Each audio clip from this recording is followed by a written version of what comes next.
მაყურებელს, ნუ ახლა თქვენ ახსენეთ საკრებულოდან, რა თქმა უნდა, ჩვენ მეტი ინფორმაცია გვაქვს და მოდი გავახსენებ ჩვენს მაყურებელს, რომ თავიდანვე იყო განზრახვა ამ მეტროს თემაში, გაგახსენებთ, მეტრო ვაგონ მასში არის ესეთი რუსული კომპანია, რომელიც თავიდანვე, როდესაც რუსეთმა დაიწყო სამხედრო აგრესია უკრაინაში, მაშინვე მთელი თანამედროვე ცივილიზებული მსოფლიოს მიერ იყო სანქცირებული კომპანია და მაშინ თქვენ შეიძლება გაგახსენდეთ კიდეც, აი ეს ტენდერი ფაქტობრივად ბოლომდე იყო გასული, ოდესაც აი ამ მეტრო ვაგონმაშ, ანუ რუსული ვაგონები უნდა მიგვეყო.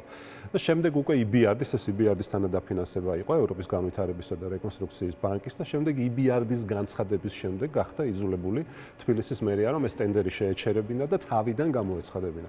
რატო გავიხსენე ეს ისტორია? თუმცა მაშინ კალაძეს ხელი არ შეუშალა ამ გარემოებამ და რუსული კამაზები, აი სამარცხვინო რუსული კამაზები შეიძინა სწორედ ასევე სანქცირებული კომპანიისგან, ეს თბილისის მერიის მანქანებია, თბილისის ჯგუფის, რომელიც ზაფხულობით თბილისის ქუჩებს რეცხავენ. ხო, აი ეს მანქანებიც მაშინ 5 მილიონი ლარის ტენდერი იყო. მაგრამ დაუბრუნდეთ მეტროს. ანუ მაშინვე იყო განზრახვა, რა თქმა უნდა, რომ ეს ფული ევროპელი პარტნიორების ხელში არ მოხვედრილიყო, ხო? იმიტომ რომ პირველი მცდელობა იყო რუსული კომპანია, მით უფრო სანქცირებული და ნუ ეხლა ვხედავთ, რომ საერთოდ ჩინური კომპანიის ხელში მოხდა ამხელა თანხა, ხო? ანუ ეს რა თქმა უნდა კიდევ ერთხელ ადასტურებს, რომ ვექტორი დღევანდელი ოცნების ვექტორია, როგორც პოლიტიკური, ასევე ეკონომიკური და ეს ამ შემთხვევაში უკვე არის ერთმანეთთან გადაჯაჭვული ეკონომიკური და პოლიტიკური, ასე ვთქვათ, მათი საქმიანობა ბუნებრივია აღარ არის ევროპისკენ მიმართული და ისინი ყველანაირად ცდილობენ ეს ალტერნატივები ეძებონ რუსეთში, ჩინეთში, ირანში და ასე შემდეგ. ამაზე ჩვენ ვსაუბრობთ, ამაზე ჩვენი ამერიკელი პარტნიორებიც საუბრობენ, ევროპელი პარტნიორებიც საუბრობენ და ეს დღევანდელი ინფორმაცია არის კიდევ ერთი დასტური იმისა, რომ საქართველოს აღარ აინტერესებს სამწუხაროდ დღევანდელ გულისხმობ რეჟიმს, აღარ აინტერესებს ევროპასთან ზოგადად თანამშრომლობა. მაგრამ კიდევ ერთი მნიშვნელოვანი ფაქტია, რომ ამოვწუროთ ეს თემა, ხო? ანუ რეალურად აი ეს აუცილებლობა საერთოდ დგას თუ არა, ეს კიდევ მეორე საკითხია. ახლა თქვენ კარგად გემახსოვრებათ, რომ ჩვენი გუნდის გახარია საქართველოსთვის საპარლამენტო არჩევნების დროს მთავარი დაპირება, ერთ-ერთი მთავარი დაპირება ჩვენი საარჩევნო პროგრამის ერთ-ერთი მთავარი ნაწილი განსაკუთრებით თბილისის ნაწილში იყო ახალი 15 ახალი მეტროსადგური თბილის, ხო? ანუ ეს გაცილებით მნიშვნელოვანი ინვესტიცია, რომ ბოლო-ბოლო გათავისუფლდეს ეს ქალაქი ამდენი საცობისგან და ჩვენი მოქალაქეებისთვის უფრო კომფორტული გახდეს ქალაქში გადაადგილება და დღეს რას ვხედავთ? ვაგონების ჩანაცვლება, ხა შეიძლება ესეც არ იყოს სუდი, ახალი ძველი ვაგონების ახლით ჩანაცვლება, მაგრამ ამის არანაირი გადაუდებელი აუცილებლობა, რომ 600 მილიონი ამაში დაიხარჯოს და რაც თავარია ოცნების აი კალაძის ჯერ კიდევ ხელისუფლებაში ყოფნის პერიოდში მოესწროს ამის დაკონტრაქტება, რა თქმა უნდა ეს აჩენს კიდევ დამატებით ეჭვებს სერიოზულ კორუფციულ გარიგებაზე და ახლა თქვენ წაიკითხეთ ერთ-ერთი ირაკლის თვალსწრაფი პოსტი და რა თქმა უნდა მასაც სწორი მინიშნება აქვს იმაზე, რომ ეს ტენდერი ჩატარდა ისე, რომ აქ კომპანიების რა თქმა უნდა, ყველაფერი იყო მორგებული, მე ეს ისტორიას იმიტომ გავიხსენე, რომ ეს გადაწყვეტილება, რომ ეს დიდი თანხა, რომელიც სხვათაშორის არ არის მარტო ჩვენი ბიუჯეტის თანხა, თავიდანვე არ წასულიყო და არ მოხვედრილიყო ევროპულ კომპანიებში. თუმცა თქვენ მოგეხსენებათ, ევროპულ კომპანიებთან ახლა კორუფციულ გარიგებაში შესვლა არ არის ისეთი ადვილი, როგორც ჩინურ და რუსულ კომპანიებთან.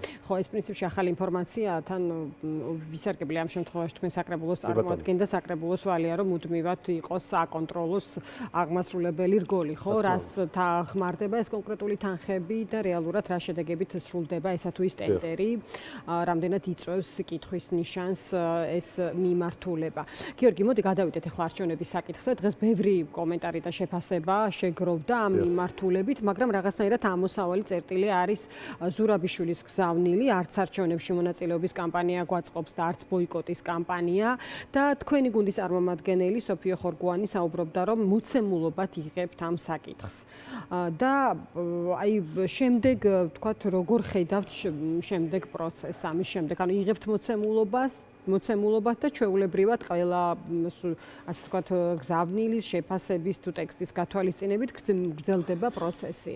და აი თქვათ რასეუბნებით პოტენციურ ამომრჩეველს არის თუ არა ამ თქვათ გარკვეულწილად ამ საკითხების ახსნის აუცილებლობა თქვენ შემთხვევაში კონკრეტულად და ასე შემდეგ. ანა, ნახეთ აი ჯერ პირველ რიგში პრეზიდენტ ზურაბიშვილის განცხადებას რომ გამოვეხმაუროთ, ხა რა თქმა უნდა ჩვენ ყოველთვის დიდი ინტერესით უსმენთ ქალბატონი სალომის განცხადებებს, მაგრამ ნუ ამ განცხადებაში რომ გითხრათ რამე ისეთი მოვისმინეთ, რაც ჩვენს გადაწყვეტილებას შეგვაცვლევინებდა, ან აზრს შეგვაცვლევინებდა, ან დაკორექტირებისკენ გვიბიძგებდა, ნუ სიმართლე გითხრათ, ნამდვილად არ მოგვისმენია ასეთი არაფერი. ახლა ის ჩვენ ძალიან კარგად ვიცით, რომ დღეს ორი ცუდი არჩევანი გვაქვს, ხო? ერთი არის ამ პირობებში არჩევნების გზით ებრძოლო ოცნებას, ეს არ არის საუკეთესო არჩევანი, სამწუხაროდ დღევანდელი ავტოკრატიული რეჟიმის პირობებში და მეორე არჩევანი არის ბოიკოტი ნამდვილად, მაგრამ ეს არის არჩევანი სულსა და უარეს შორის, ჩვენ ასე ვუყურებთ ამას. და თუ არჩევნების გზით წასვლა ეს არის ცუდი არჩევანი, ბოიკოტი ამ შემთხვევაში არის უარესი არჩევანი. და არა პირიქით, ხომ? და არა პირიქით, ამაში ვართ ღრმად დარწმუნებული, იმიტომ რატომ? იმიტომ თქვენ თქვით რომ არის თუ არა აუცილებლობა რომ ჩვენ კიდე აუხსნათ ჩვენს მოქალაქეებს და ამომრჩევლებს, ხო? რა თქმა უნდა, რაღაცნაირად არ გრილდება ხო ეს პროცესი რაღაც ყველა შემდეგი დღის განცხადებით, იგივე იყო იქ ევროპარლამენტის ანგარიში, სადაც კონკრეტული ჩანაწერი და თუ თქვათ იყო მოწოდება, შემდეგ ის მოწოდება შეიცვალა და სხვა ტიპის ჩანაწერით დამტკიცდა ეს რეზოლუციის ტექსტი და ასე შემდეგ. ამიტომ გეკითხებით. კი ბატონო, მე აბსოლუტურად ლოგიკურად ვკითხულობთ ამასაც. ნახეთ, ანა, ამ შემთხვევაში ჩვენ კარგად უნდა გვესმოდეს და მოქალაქეებს უნდა აუხსნათ, რომ ოცნება მიზანმიმართულად და ეს არ არის უკვე ახალი ამბავი სამწუხაროდ აშენებს ავტოკრატიულ რეჟიმს. მას ეს გააზრებული აქვს და მიზანმიმართულად ნაბიჯ მიყავს ეს ქვეყანა, რა თქმა უნდა. არ მიდის ამ გზაზე და სპონტანურად აღარ ცდილობს რომ ის, რა თქმა უნდა, თავის ამორჩეველთან თავისი პროპაგანდით კიდევ ცდილობს რომ რაღაც ნაწილი დაარწმუნოს რომ თურმე ჯერ კიდევ ოცნების პირობებში გვაქვს რაღაცა პერსპექტივა ევროპული ოჯახის წევრი გახდეს საქართველო და ამას რაღაც პროპაგანდით მაინც აღწევს გარკვეულ შედეგებს, მაგრამ ნუ თავისთავად მას აქვს უკვე გადაწყვეტილი რომ ავტოკრატია შექმნეს ამ ქვეყანაში. შესაბამისად, დიდად რო გითხრათ რომ რაღაცა განსაკუთრებული მცდელობები აქვთ რომ ან ლეგიტიმაციას მიაღწიონ, ან აღიარებას მიაღწიონ. არა აქვთ და არც სურთ.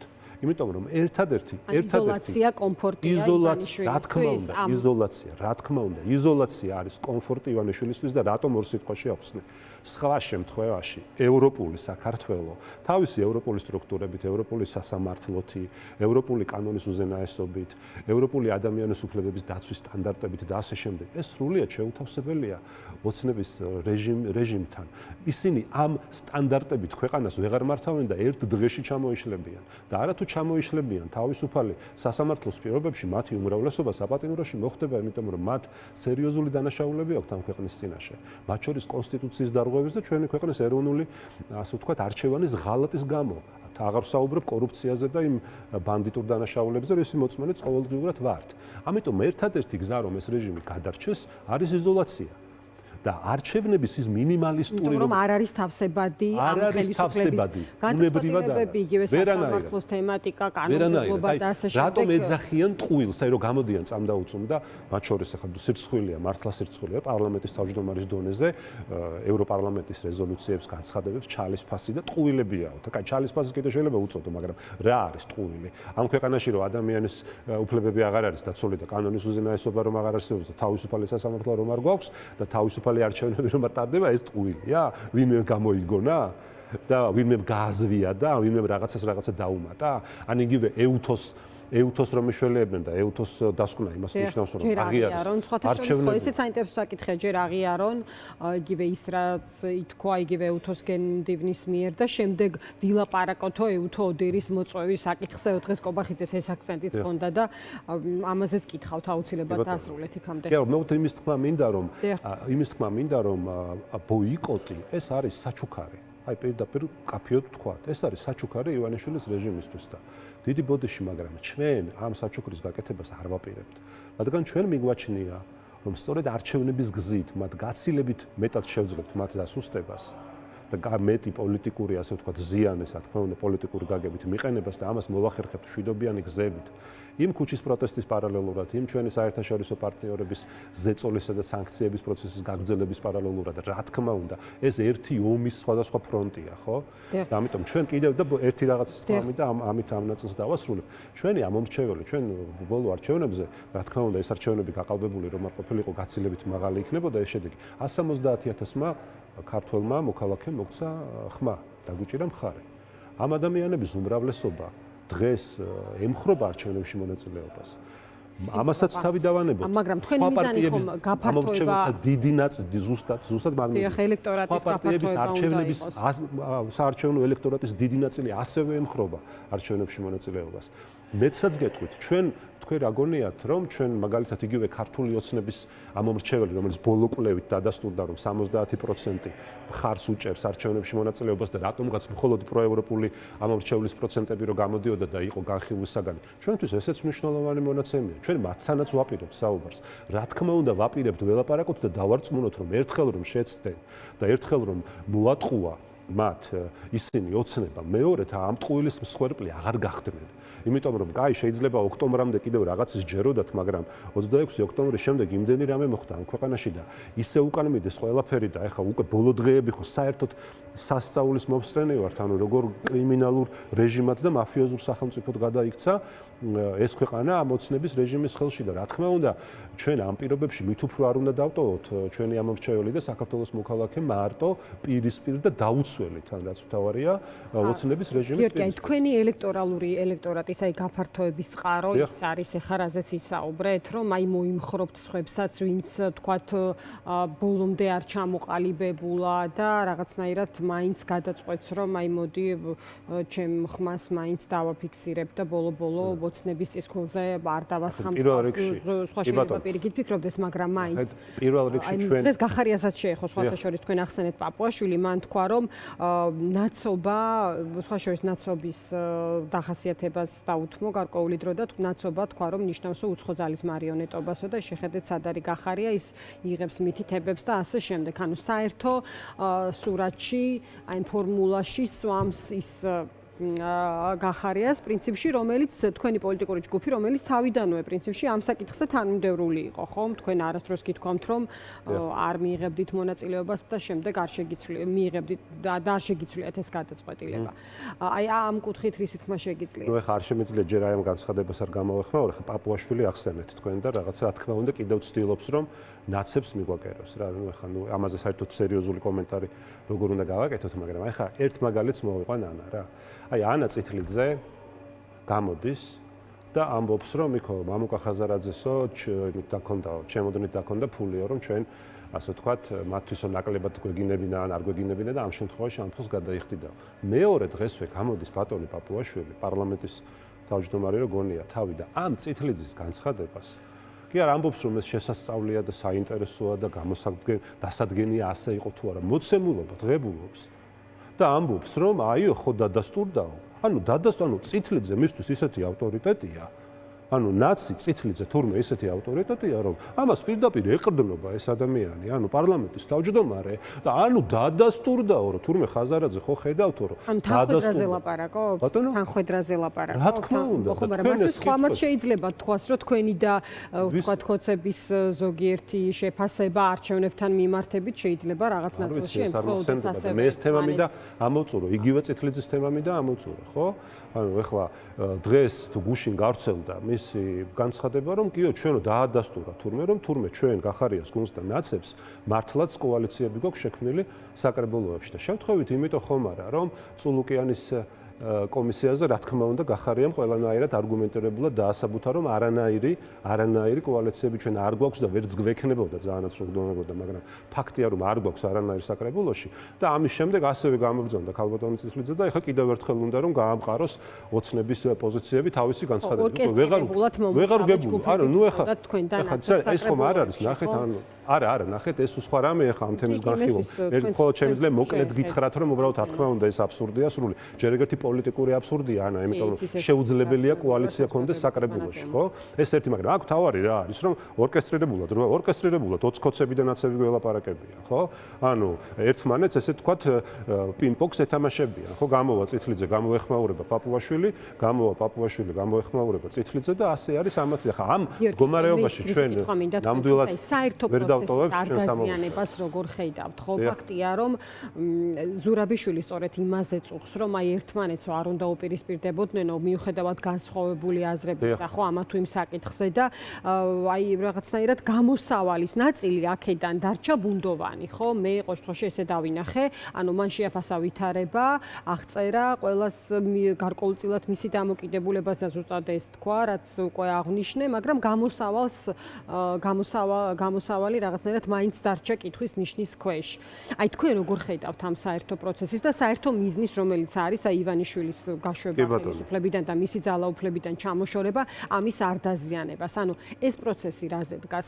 ნაწილის შესვლით არჩევნებში, ნაწილის ბოიკოტის გაგრძელებით, ერთმანეთთან დაკავშირებით მორატორიუმის გამოცხადების, რომ არავინ ლანძღოს და აკრიტიკოს ერთმანეთი რაღაც გარკვეულ პერიოდამდე მაინც.